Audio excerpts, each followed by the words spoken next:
Hello.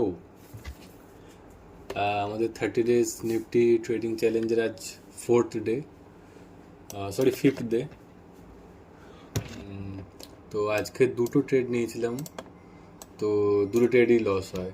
তো কেন নিয়েছিলাম, কী লজিকে নিয়েছিলাম, তো ব্রেকডাউন করে দেখা যাক।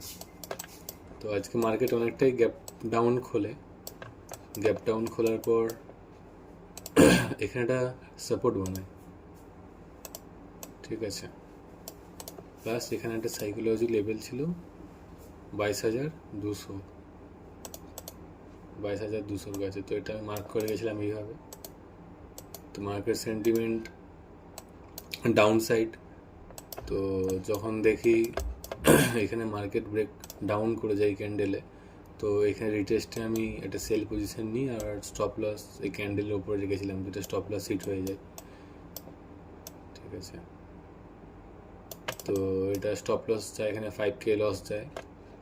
তো তারপরে নোটিস করি যে মার্কেট 22,200 লেভেলকে ব্রেক করছে না। যতবার ব্রেক করছে আপসাইড মুভ আসছে, যতবার ব্রেক করছে আপসাইড মুভ আসছে।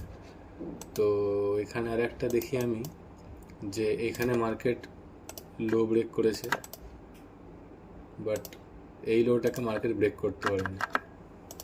তার বদলে কি হয়েছে, মার্কেট এই হাইটাকে ব্রেক করে গেছে। এটাকে সরালে ভালো বুঝতে পারবে। লো ব্রেক, এই লোটা ব্রেক করতে পারেনি, তার আগে এই হাইটা ব্রেক করে গেছে। তো এক্সপেক্ট করছিলাম একটা পজিটিভ মুভমেন্টটা আসবে মার্কেটে। তো এই হাইয়ের ওপরে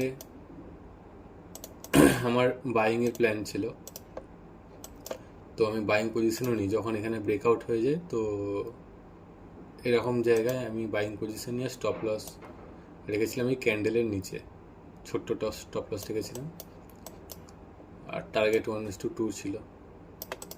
but bad luck, just stop loss এখানে হিট করি, মার্কেট এত বড় মোমেন্টাম দিয়ে দেয় উপরে একটুর জন্য, অল্পের জন্য এটা স্টপ লস হিট হয়ে যায়। তো এই দুটো ট্রেড ছিল আজকের, এই দুটোই লস হয়েছে।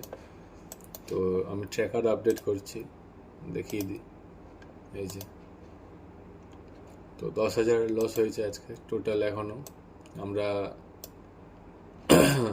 5 দিন ট্রেড করেছি, তার মধ্যে আপাতত 7,500 টাকার প্রফিটই আছি। বাট এতে হবে না, নেক্সট দিন দেখা যাক মার্কেট কি অপরচুনিটি দেয় আর আমরা কি করতে পারি, না লস হয় না প্রফিট হয়। ওকে, আজকের মতন এইটুকুনি।